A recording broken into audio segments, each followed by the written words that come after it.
This has been our regular moment of silence for all the shows that we've cut this week and for all the ones who have left us in the lurch. We are down to 5. Half of this list has been fucking killed. For some of them, it's GG no re. Some of them were a little harder to cut. Some of them, were difficult. Demon Slayer, that wasn't easy. It wasn't. That was a hard decision. It was a hard decision. Fairy Gone, that was a fairly easy decision. That was a very easy decision. Slow your shit down, Fairy Gone. But it's going to get even shorter. You know why? This is the last week of Bocchi. Goodbye, Bocchi. Bocchi.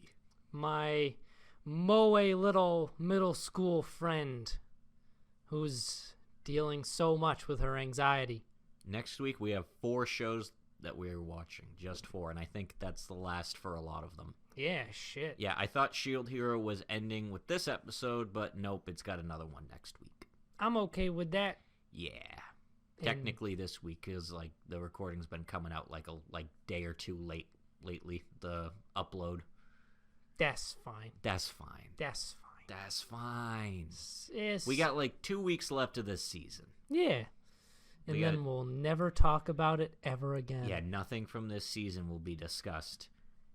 Yeah, we'll probably reference Bocchi still, Shield Hero, JoJo, of course, because JoJo references are a meme market on their own. They are golden, they live forever, and since we're not going to have JoJo, expect a lot. Expect a lot of JoJo references. And that's a great segue into the first show we talk about, which is JoJo. The Rising of the... Oh. Yes, The Rising of JoJo. The Rising of JoJo and his bizarre Koto adventure. Featuring Hachi from the Devil May Cry series. Exactly. So, Jean-Pierre Turtleff, first it's hard cuts, because I forgot it ended on a cliffhanger where we realized that Diavolo is now in... actually, we don't know who the fuck he's in. Yeah, we still don't know. That's the crux of this episode. But we know Bruno is in Diavolo's body. Yes, and he comes out and he does the attacks. With sticky fingers. Sticky fingers! But every time he tries to go for the arrow, or anybody goes for the arrow, their own stand attacks them. And it's real fucking weird, because he goes down to reach for the arrow, and Sticky Fingers' hand just, like, pops out of his arm as if to kill its own stand user. And turns out this is the ability of Chariot Requiem. It powers up everyone's stands, but it also defensively uses their stands against them. And it just picks up the arrow and starts walking away. And they're like, fuck. Like, okay. How do we get it if we can't use our stands? And in the meantime, Bucciarati starts to get up. So Mista shoots him a couple times, incapacitating him.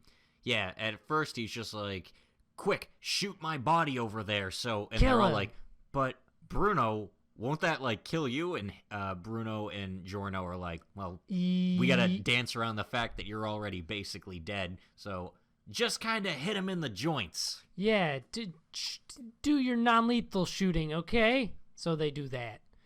And I gotta give credit to Giorno's voice actor. He does a really good Narancia. He does a super good Narancia. It's like, it just goes to show he's super talented, but he's playing the least charismatic character in the whole party. Exactly, and it's a little disappointing because I would have liked to have seen him in a more charismatic role.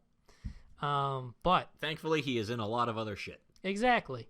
I can't think of anything he's off the top of my head like a character he's done, but he's in other stuff. They can look it up if they want. Yeah, check Mal. Yeah, go check Mal if you want. Go look at Mal. But problems arise. Turns out since Mista is in Trish's body, he doesn't have any of his bullets. So he's like, Trish. Oh, right before this, too, Narancia, while in Giorno's body, gives a big speech. Basically gives the I'm going to die soon speech about, man, when this is all over, I'm going to go and do this. I'm going to eat a big slice of pizza. I'm going to get a margarita pizza from my hometown. I'm going to go visit Fugo and tell him I forgive him. Yeah, he gives the deadest of dead man speeches. He might as well... He's like, Trish, I'll definitely protect you, and everything's going to be okay. And now I'm going to go stand over here by myself. While I try on my new red shirt. And as Trish Mista is handing Mr. Trish... A bullet falls, but doesn't make a sound. Time skips, and all of a sudden, there are 4 bullets on the ground... Which I had actually kind of forgot about this. Mista really fucking hates the number 4. Mista is an Italian man that believes in a Japanese myth associated with their language. It's fine. Yeah. Don't think about it too hard. And everyone's like, holy shit, time skipped. That's not the boss. He's all the way over there. He can't have hit us from there. That's not Diavolo. Oh my god. And then they see some blood dripping down, and turns out Narancia in Giorno's body was impaled upon these like spike things. It's like a cage thing, or there's like a I don't want to call it like a grate, but there's some kind of metal structure work above them. Yeah, we're not architects, we don't know, but it's a metal thing, and he's impaled on it. Yeah, and at this point I was like, but that's Giorno's body though. He's the JoJo. And they bring him down and try to heal him, and Giorno uses Golden Experience, which fixes him up perfectly. But then Giorno's like, he's already gone. He's empty. This body's so empty, I could easily just slide back into it. Which he does. And that was a what moment? Because like, what? I guess he can just do that. He can just move his soul back into his body because. Yeah. And then Narancia's body just plops down, just lifeless. Dead. And Mista is pissed. Yeah. Mista goes ape shit.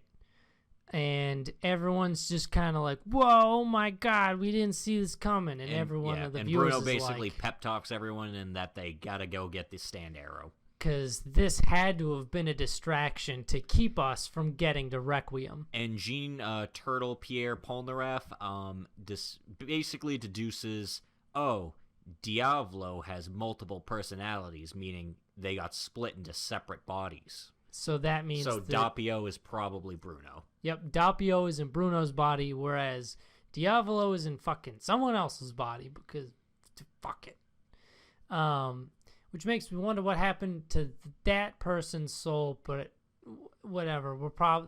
It'll either get brushed under the rug like it doesn't matter, or they'll get some weird explanation next week. Yeah. Probably not Polnareff since he got donut holed. Yeah. And so they set out and they find Requiem, he's just walking around. And he's like super mechanical where Bruno even trips him and he doesn't even recognize him as a threat. He just gets back up and starts walking again. Yeah. Turns out it only really gives a shit when stand users try to grab the arrow. And apparently it's following Polnareff's wish basically is to protect the stand arrow. So that's its only function. It is protecting the stand arrow. And someone cuts his arm off. I forget who. No, someone attacks it I remember. Bruno trips it, which makes it drop the arrow. Yeah. And Jean-Pierre Turtleff picks it up. I'm not technically a stand user anymore, so I can pick up the arrow. And he does. And then the chariot basically turns around and starts sprinting towards them. It makes a beeline. It makes a beeline to the arrow, and that's where it ends. Cliffhanger ending. We'll get some fights and probably shit will get wrapped up next week. Yeah, we got like maybe 2 or 3. I think it's gonna like linger into the summer season by like 1 or 2 episodes. Okay. Which will still take 10, but that will just be there because we know it's ending. Yeah. You got one guy left to fight. Exactly. We're on the final man in the villain of the week formula. Yeah. And speaking of final, this was not the final episode of Shield Hero, even though it says it was only like 24, but I guess it's having a 25th. I'm calling it. The guys who are making Shield Hero, they're just going to keep on going. They're going to be like, hey, we're just gonna keep making episodes, okay? They're just gonna keep doing it. No, it does end next week. They set up for a good spot to end. Yeah. Not like as good of a spot as like 3 or 4 episodes ago where he gets back, but they're doing a confrontation with Glass again. It feels like at some point they were like, shit, we forgot about Glass and that whole thing. We gotta bring that around for a last. Which I don't think they even fully resolve. It's just gonna be one of those, you did really well in this battle, but now you'll have to face us again in the future. You'll have to face us again next season. Yeah. You'll have to face us again in the light novel. In the light novel. Fuck, I gotta read. Fuck. Yeah, so they... Naofumi got everyone together because he found the hourglass at the bottom of the ocean, which basically says that a wave is going to come in 2 days. Turns out he has an ability where he can teleport. That's new. No, when the heroes were telling him about the mechanics he should have known about, but he didn't because he's a big dummy, I think it was the second one was, yeah, you can just teleport to places you've already been before. It's not that big of a deal. Yeah, so he teleports to Malomark and gets the queen to raise an army. Holy shit, guys, the wave is gonna attack this island nation. We gotta bring the army. And the queen's like, okay, and they do that. And he's like, man, she is so much better than the previous king. Why could we not have had this lady the whole time? And everyone's like, I don't know. And they go into battle, and the waves pop up, and yeah, it's a bunch of like fish monsters and stuff. And there's this giant Leviathan, CG Leviathan, like swimming around, breaking shit. Yeah, and it turns out in the fight, the other heroes, besides our best boy, don't do shit. Yeah, they're worthless, as always. As always. They're absolutely worthless, and their egos must be so fucking high that they don't even really comprehend how useless they are. Every time they come across any major bad guy, they all get, like, brushed aside with a single strike. Yeah, they get raffle stomped. They all do their, like, meteor attack. The only time they were ever useful was the Pope fight. Yeah, against a man with a strong weapon. Yeah. And mostly because Naofumi was running shit. Yeah. Also, he did all the work because he does blood de sacrifice. Blood de sacrifice. Sacre bleu. He did the blood sacrifice. Mon French anime. Lit. So they're useless, and everyone's like, man, these guys are fucking useless. But then Lark shows up, and Lark is not useless. Yeah, and he's like, hey, Lark, I need your help. And then Lark seems like he's unwilling to cooperate at first, but then he's like, yeah, sure, whatever. Fuck it. Yeah, which doesn't make a whole lot of sense if technically after we find out that Lark wants the waves to succeed. Well, I think Lark was thinking about it, and he was like, I want to be the one to kill these dudes, so, like, if they get wiped by this fucking mob, I'm not going to be able to give him a fair fight. Yeah. Or maybe he just wanted a fair fight Naofumi, and he realized he couldn't do that until they won that one. Yeah, that's true. And then after when they do get to fair fight, he talks about how great it is to fight man-to-man, player versus player. PvP combat, because of the mind games and the strategies. And there's a lot of mind gaming that goes on. Yeah, and you find out that the Lark, after they take it down the big monster, they go over to find him there, and Lark ends up declaring that he has to fight Naofumi and kill him because Lark and Teresa are from another world. They're isekai within an isekai. And double isekai. For the sake of their world, they have to kill the 4 cardinal heroes. PvP with the bad guys. Which, if Naofumi wasn't there, they could have easily took out 3 of them. Very easily. Because he basically they all show up and they start fighting over loot, the useless heroes. And then Lark's like, man, you guys didn't do anything. You're super weak and pathetic. And they're like, what'd you say? And they all charge at him, and he swings his scythe once, and they all go flying. Yeah, he has like... because they suck. His scythe has a lot of like wind shit involved with it. That seems to be its main kind of elemental focus. Yeah. And then Therese shows up, and she shoots a firestorm and like sets a lot of ships on fire and blows them up. And then she summons like a tornado and makes the water put out all the fires, so it's fine. Yeah, she just wanted him to stop. She was like, interrupting. Guys, fuck off. And then Naofumi and Lark end up fighting along with their respective parties, and Naofumi kind of wins. Kinda. Yeah, he kind of wins. It's more like, hey, Lark's pretty strong, but I also outnumber him. And I've got those tactical mind games. Yeah, and they both start doing that. Then Glass shows up, and then turns out she's allied with Lark. Of course. And now Fumi's gotten stronger, where she does an attack, and he actually is able to withstand it. And she's like, ooh, you got stronger since the last time. Ooh, you a big beefy boy now. You a big strong man. Oh, you a big strong man now? Huh? You think you're a big strong man? Get your big strong shield. Ooh, I'm so scared. And the amulet that Naofumi made for Teresa doesn't want to attack him because she launches an attack at him and it just kind of peters out. So she decides to just switch it out and use a different accessory. And it's fine.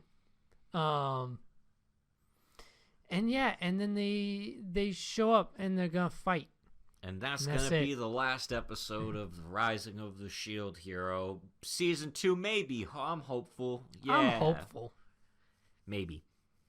No one's ever really gone. And we killed the next 4 shows that were before this one. So fuck them. We're not going to talk about them. Because specifically, they had the problem of getting in the way of us talking about Bocchi. Bocchi. Bocchi. Hitoribocchi. Bocchi. The best Moe anime girls this season. The last episode, I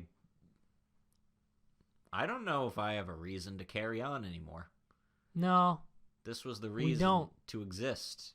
I think we're done. We can stop after this. We've hit the peak. We can cross over. We can, after this podcast ends, we can open the portal and we can just go. We can, yeah. That was our purpose, to bring to light the greatest sleeper hit ever. Hitoribocchi no Sekatsu. Ever. So this is the last episode where they're all finishing their first year and moving on to becoming second years. And Bocchi still hasn't fully resolved everything with Kai-chan. Yeah. So she wants to try and go do that. But she's hit by she's got a little bit of a blindside hit. Turns out Kai-chan is smiling when she goes and talks to her. Actually, wait, I think I got the names confused. I think Kai-chan is her... oh, yeah, that's... shit. They both start with K, both their names. Rival girl. Yeah, rival girl. She's the only one whose name I never really, like...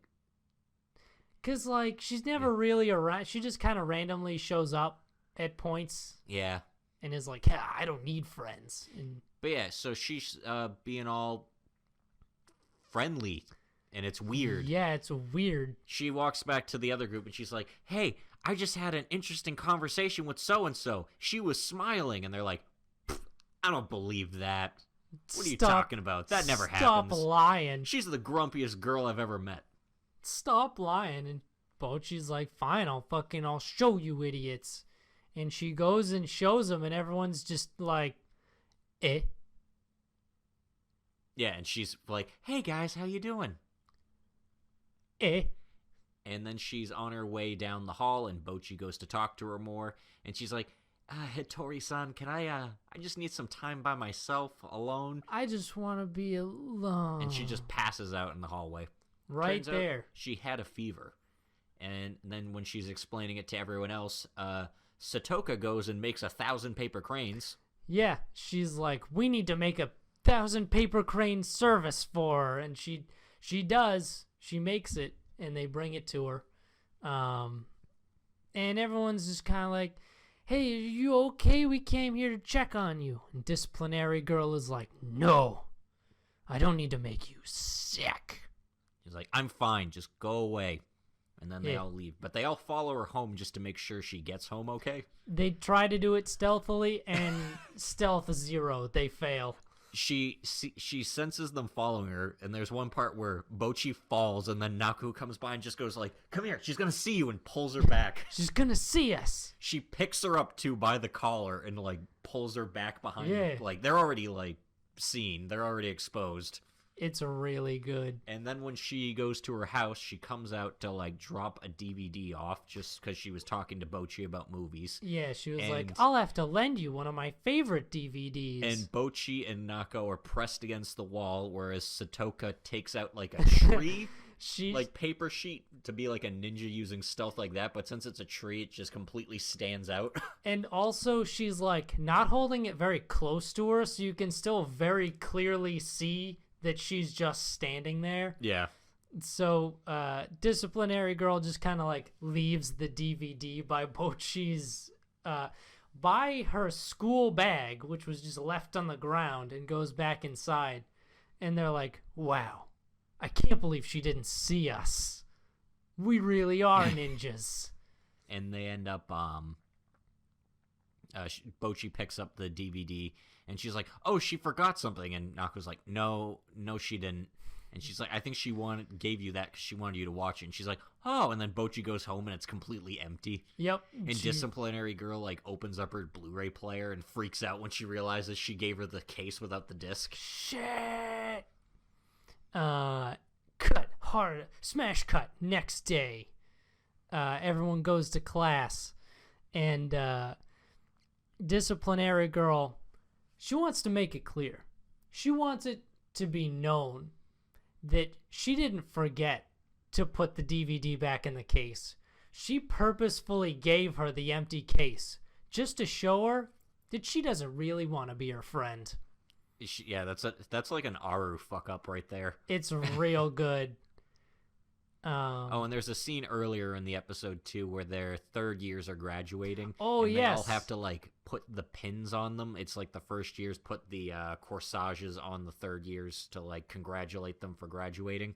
And Bocchi's nervous. She's gonna stab them with the needle, so she's like, "Nako, can I practice with you?" And she's like, "Sure." And she's coming at her with the most serious expression, breathing heavily. And Nako's like, "Wait.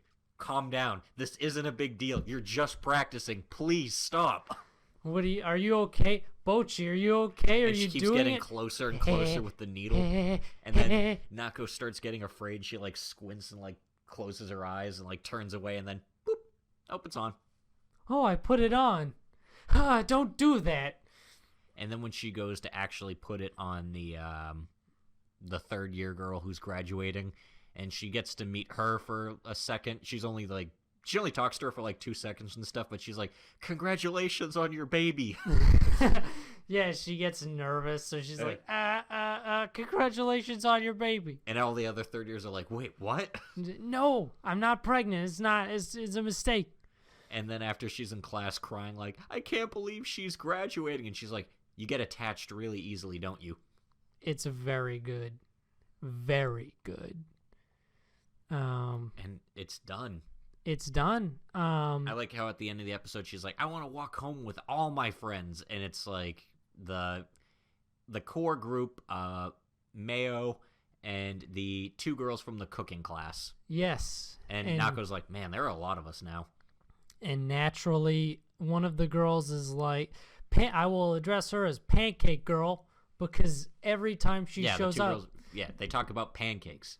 She always wants to go get pancakes. They talk about pancakes more than Goro Akechi from Persona. You know, they do. And it's weird because I had pancakes yesterday. I went over to my friend's house and we made pancakes. Did I hear someone talking about delicious pancakes? Pancakes? Man, that is the greatest cover of all time. Hey guys, were you guys talking about delicious pancakes? Thought I heard someone mention some real delicious pancakes. And then it totally comes back because that's a thing that he shouldn't have understood because fucking Morgana says it. Spoiler alert for Persona 5. If you haven't played it by now. If you haven't put all 100 hours into Persona 5. 180 hours. I put a lot of fucking time in that game. That's why when they're like, hey, there's a new Persona coming out, I'm like, you know what? Another version of Persona 5, as much as I'd like to see the new content, I really don't want to do that again. I ain't got that kind of time. I don't have the time to do that. I would like to, but I can't. I got other RPGs that need playing. You have a new series that you just picked up. Also, I haven't played Dragon Quest 7 or whatever, the latest one. People say that's really good. I totally forgot about that. People said that's a good game. He's in Smash now. Come on. Who's in Smash? The Dragon Quest guy. Oh, Dragon Man. Dragon Man. His name is Hero. Hero. He doesn't have a name because that's supposed to be your name. He is just the hero. I like that. But they go and get pancakes, and Kai-chan is walking down the street with her friends, and she sees that Bocchi is sitting in the cafe with all of her friends. And she leaves a little do-your-best fairy stuck to the window. Which Bocchi sees, and she runs up to the window, and it's like... The end. Because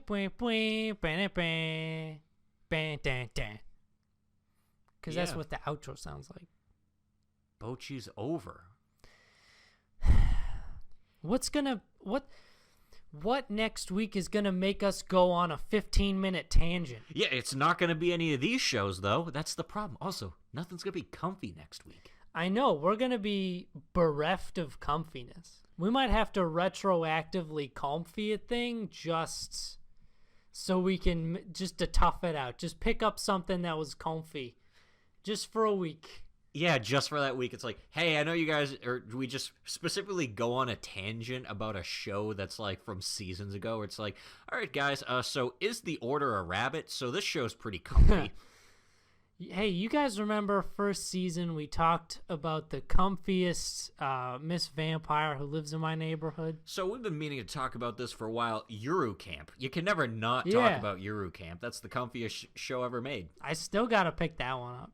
Now's my opportunity because I only have 4 shows to watch next week. You missed out on it, though. It's best watched in winter because it's winter camping, which naturally would be fucking miserable. But the show makes it look like it's the comfiest thing in the world. Because of course it does. You can't have you can't have a comfy anime filled with people being miserable out in the snow. Yeah. I suppose we should probably talk about the Koto show. Yeah, our favorite sports shonen battle series. Do you guys like backstory? Because we get a lot of it this week. Yeah, a character we just meet and then immediately get his backstory. Again. Yeah. Second week in a row. Well, we met the guy from the Prodigy school before. It's just now we got his backstory dumped last week. Now we meet this guy. I'm little and I'm angry. Here's my backstory. Yeah. Hope you guys have my backstory. Next D&D character, it's gonna be a goblin. I'm little and I'm angry. Here's my backstory. Is gonna be pretty good. Too many goblins. Yeah, we meet too many cooks. Too many cooks. Too many cooks. Too many cooks, too many cooks. Anytime there's too many of anything, it's always too many cooks. Yeah, too many cooks, too many backstories going on right now. Yeah, too many backstories. Yeah, and we meet this character. He gets in a fight with Kudo. Because of course he does. They're both tough guys, and Kudo mistakes him for a middle schooler because he's short. Yeah, to be fair, he is the smallest man ever. And he ends up playing with this other dude. It's just the two of them. They do like a duet where they play this one song really fast and the dude screams the whole time. Yeah, he's actually screaming it's like I'm not gonna let you beat me, and they're like, is it just me or can you hear that guy talking? Yeah, and he is just Something tells me that's going to be a point deduction. Screaming during your own performance. Yeah, for a classical instrument. Yeah. You don't get very many classical violinists just And then we find out the truth about the teacher, which of course, yeah, he knows music. He's from both of his parents are like elite mute people in the music business. I will give them this though. He's not related to Kudo's grandfather. Yeah. He's one of the few characters that isn't. He is a composer at heart. He can't play any instruments, but he can write music. And apparently he can write very well because everyone's like, dude, we got to fucking play all these dudes' compositions. He was like a child prodigy, and then he got sick of being a child prodigy and was like, I want to make music for fun, not for profit. It was the whole, this is really chaining me back, man. Music should be made when you enjoy it. Otherwise, it's not as good. And his sister, I guess, went on to be some kind of successful pianist. And because she, unlike him, did not abandon the thing she was very good at age 15. So now he's a teacher. Yeah, that's what he does now. And what he else advises happens? the club. Then I think they watch the other school play again. Oh, that's right. Yeah. The girl with the... I thought it was funny how the all-boys school had a Koto club with 2 dudes in it, and the girls' school has a club with, 19 players, and it is very oppressive. Yeah, and they are better than last time. I think they played the same song, too. But this one is sharp, piercing, like they're an army. And, yeah, the boys' club school, the little guy, they find... His backstory gets dumped, and his whole thing is everyone was like, hey... you're really small and you like a girly thing, which is the koto, so you're basically like a girl. And then after so we gotta fuck him. But he's like, yeah, my grandma, she started the club or something. Oh yeah, or, my grandma's something. My grandma helped start the club and then taught the club. And now I'm gonna keep it going. So I play for my grandma, because it's always gotta be tied to old people at the very least, the koto. There's a lot of tradition involved with people's backstories. Because even the teacher, who's the composer, he's a prodigy who comes from genius. Yeah. And then at the end of the episode, it's our club's turn to play, and Caruso is nervous. And she ends up accidentally dropping her koto, and it's about to fall on Kudo's grandfather's koto. Yeah, it was about to fall on his koto. Because he's lending it to Hozaki so he could play the 17 string. But Hozaki, because she knows how important it is about to throw herself on top of it so it doesn't damage it. But then Kudo last second jumps in and stops it. But he damages his hand. He injures his hand. Bam, bam, bam. Which, to be fair, it doesn't look like it's the important one. He, did the other one. Yeah. Not like his plucking hand. I don't know. I mean, even still, it's probably still fine. Yeah, well, he's anime injured. Where it's like, oh man, this wouldn't be that big of a deal, but now it is. It's pretty swollen, because he stopped it before it fell that far, too. Exactly. It was, leaning at maybe, a 75-degree angle when he stopped it. Kotos must be heavy as fuck. If it caused that much damage after falling that far, if it fell on Hozaki, she might have been paralyzed. Holy shit. Yeah, that would have broke her spine. Oh my god. Koto are dangerous. We also, in this episode... That's why this is a shonen series. After, they're going to eventually stop playing the koto and start battling with them. Just swinging it around. It's he's dual-wielding 17 strings. What? That's impossible! No one has the strength for that! We also meet the weirdest fucking kid ever. Because, Oh, yeah, I was about to say, hey, we meet L from Death Note. He's here. Yeah. We first see him, he's just lying on the ground with his shoes off, listening to the wind. Yeah, and he doesn't, and then after he meets back up with his school and his Koto club, and they're like, man, where were you? We were supposed to listen to the other groups. He's like, I don't like their sound. It's boring, mechanical.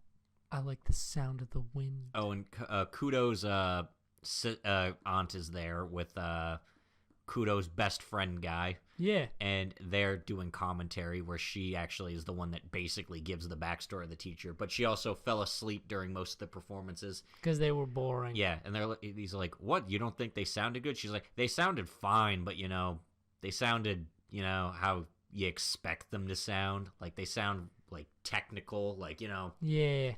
well-marketed. I think that is foreshadowing to our club doing very well because their whole training thing was, how do we make this piece our own? Yeah. How do we make this our sound? And then the girls' school is going to lose, and they're going to be like, what? How? Nani? Because fuck them. I don't know. We have like one episode left, I think, and I really don't... Like, we're getting a lot of new characters. Yeah, there's a shit ton of new characters for like the last 2 episodes of the show. Why? Yeah. Why? Robbie Hachi. East Kendar is what I thought it was. It's a tourist trap. Literally the ultimate tourist trap. They go there and they waste a bunch of money, and then they realize everything that they've been doing there has been calculated by the marketing company from Pluto. Because everything is like super commercial. And Iku notices this too, and he's just like, why are you guys wasting money on that? Guys, you don't need it. Buy an, what is it? An Issei Kane. Yeah, he's like, oh, I gotta get one of those. He's like, it's just gonna be junk that's gonna clutter up the ship. Stop. Robbie gets his Akafu crystal, and it's real tiny because he gives him 10,000 mons, and it's held in a kangaroo's ball sack. Yeah, literally a kangaroo's ball sack. You see the kangaroos with the bandages over where their like scrotums were. Yeah, you see them on the wall, and you're like, that kind of looks like a ball sack. And then Hachi goes and looks at the domesticated kangaroos, and he's like, hold on a second. No! Yeah, it's a legit ball sack. Yeah. Which is weird because the kangaroos are in the pouches, but that's only for female kangaroos. Yeah. Because male kangaroos don't have pouches for their joeys. No, but whatever. I don't expect the people who make this Japanese anime. Actually, I do. They're closer to Australia than us. That is a very good point, actually. Yeah. In fact, there's a lot of half Japanese, half Australian people. Imagine what that accent would sound like. I feel like you do one or the other. Yeah, you can't. There is no in between. That would be fucked. Hey, Nani? 90. Nani? Oh my wa mo shinderu, mate. Aiki daki maisu. Oh God. That's amazing. Australian weeaboos. We've found it. We've found the pinnacle of weeb culture is Aussie weeaboos. Aussie weebs. Aussie. Weeb. Hi, tell me all about that there anime. I was looking for some real good moe shit the other day. Oh, you're gonna want to check out Hitoribocchi. No way. It's about middle school girls. It's... Crikey, middle school? That's about a time in the life where you're learning to make friends, right? It would be a real shame if you were, I don't know, socially anxious or anything like that. But anyway, we're backpedaling now. We're backpedaling. Robbie loses his shit because he sees a rich dude who paid like $1 million. He has a huge one, so he goes up to the top of the mountain to literally hammer off a chunk of this crystal. And they both start freaking out. They're like, Robbie, that's illegal. You can't do that. And as he hits it, it doesn't break apart. It indents. Yeah. Which rocks don't do that. Rocks don't fucking do that. And Iku scans it and realizes, hey, this isn't a rock at all. What's going on? What's going on here? Oh, what's going on here? So Robbie climbs down and he's like, I'm gonna get to the bottom of this. And they're like, well, if we're gonna start with vandalism, we might as well go on to trespassing. Yeah, they're like, well, I guess breaking and entering, too. I guess that's, we're going to throw that on the list if we're doing thievery. And Hachi's just like, yeah, and I'm totally into this, so let's do it. Yeah, that's unexpected and great. Turns out it's fine. You can just... They go behind the scenes and just kind of wander around and have a man behind the curtain moment where they're like, hey. The priestess lady's an actor. They see the people from Pluto, the ad agency. There's this bird that they kept praying to every time it flies by, and it's a drone. Turns out it's just a drone. And, all the crystals are hand-molded by, like, old gossiping ladies. biddies. But they find out from these old ladies that there is a real crystal, but it's really tiny, and the ad agency didn't think it was big enough, so they wanted to make this grand, giant one. So Robbie is like, you know what? I'm already here. I'm going to make a pilgrimage to the real one. And they do. And they pray, everyone prays to it. And maybe Robbie's luck is starting to turn up. And he immediately trips after. Yeah, so probably not. But then he's like, hey, tripping's good luck or something. I don't know. I guess. Must be a weird Japanese myth. And then he picks up the rock and he's like, I'll keep this. And how much you want to bet that rock, that's the real crystal? At the end of the day, the real treasure was the rock we made that we tripped on. And they're heading back and they're basically completely ignoring all this for now, where then Yang shows up. And Yang is like, if I'm going to take a crystal, I want the whole thing. I want the biggest crystal. And then as he picks it up, turns out the whole thing was hollow and it slides right off this big machine pillar.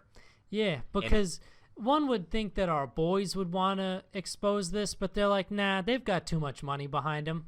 We'll just go home. We're not going to waste our time. And as he does, everyone sees that it's a fake and starts losing their shit. Yes, because of course. Now everyone knows that shit is fake. And then as Robbie and Hachi are walking back to the ship, they're like, uh-oh, we gotta get out of here. And they're like, that's Yang, and he's flying at them. Oh, shit. But then they're like, hey, he probably just exposed that entire thing's fake. He's like, it's probably a madhouse up there now. Yeah, so now we should really doubly go. And then as they're leaving, they see a bunch of ships fly in, and they're like, wait, who's that?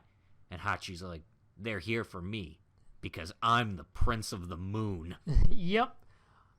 So that guy was Hachi's grandfather, like we predicted in one of the previous episodes. Yep.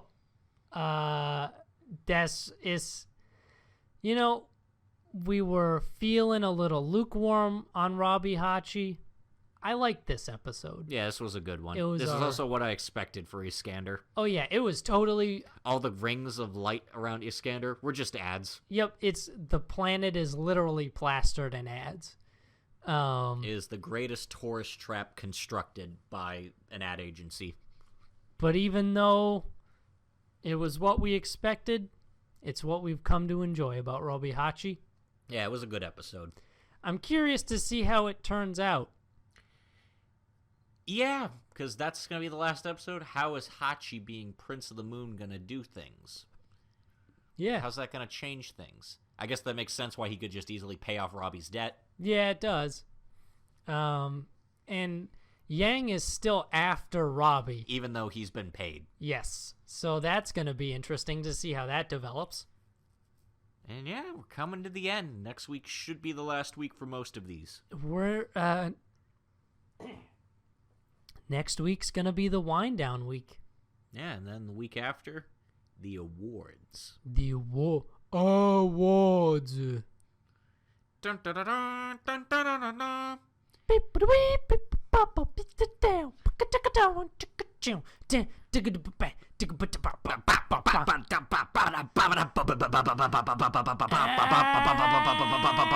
Don't give a shit. No, I'm not in a rush. Yeah, Buntline Special is going to take all the awards again. Best OP, Buntline Special. No, that was the ED. Best Anime, Buntline Special. That was an ending theme. Best Waifu, Buntline Special. Maybe. You can make the argument, I suppose. It's got a good figurine. Yeah. I would still buy that figurine if they made it. Yeah, but Double Decker wasn't popular enough to get a figurine. I still, to this day, constantly rep, I almost said Buntline Special, Double Decker to people. Like, anytime anyone has any questions about watching anything, I'm like, if you want a buddy cop comedy that's a really good anime and is amazing, you should watch Double Decker. Dub and Kill. And you know what? I don't think it's working. I don't think it's working either. That's the thing. Time is the key thing. People only move forward when it comes to anime now. No one moves back. Yeah. Unless something gets a surprise, like, new season. I don't know. Or it's like, hey, a certain magical index is getting to season 3. Guess who's got 50 episodes of that they gotta watch? No. Not me. I never got into index. Please, no more. Please, sir. No more season 3s. I'm done. Except for Spice and Wolf season 3, because holy shit, that's been a long time coming. Yo, though. Raises eyebrows in expectation. Nah, I don't think we're getting that. Probably Actually, not. You know, we're at a time in human history where it's just a lot easier to reboot a thing or like add on to something than make a whole new idea. Yeah, so you never know. Because if you really look at it, nothing we had in our list, I think, was an original series besides Fairy Gone. All of them are adaptations of something. Yeah, that's true. And then the only other thing from this season I can think of that's original was Sarazamni, which that just finished, but I gotta catch up on that. Yeah. So tune in next week. Where we finish off the season without Bocchi. So next week won't be a very comfortable week. It won't be. It's gonna be a little... expect a lot of fidgeting in our seats. Yeah, we're not going to be very comfortable next week. And playing with our glasses. Yeah, maybe like tapping the table a bit more. Anyway, see ya. Hold on. We need to rep our shit. We didn't rep our shit. See, that's how like thrown off we are because Bocchi's over. I know. We're so depressed that our Bocchi is gone. I usually rep the Twitter. Follow us on Twitter at Protagonist Seat. I think I did that correctly. And I guess that means that the YouTube stuff is up to me. If you like this video, feel free to give it a like, leave a comment, and if you want to keep up to date on when we post videos, either this podcast or some of our other exclusive content, feel free to subscribe to our YouTube channel. Other exclusive content. That's a good one. Yeah, we got a couple things. We got like 2 things. Yeah. Maybe we'll have more. Maybe. We're trying. I want to play fighting games with Ian, but I need a capture card. Yeah, and a better microphone thing, because I'm not going to have the laptop just sitting next to us. Oh, yeah, that'll be a little uncomfortable. Also, we can't watch it to see if it cuts out. Yeah. Little known fact, the audio cuts out a lot on this, but you guys don't know because that's the movie magic. That's the magic of editing. Yeah. But yeah, we'll figure something out. Big plans for the future. We're future thinkers. We're big-brained future planners. We're galaxy brain. We're playing 4D chess. Yeah. All right, now bye. Bye. Get out. Go.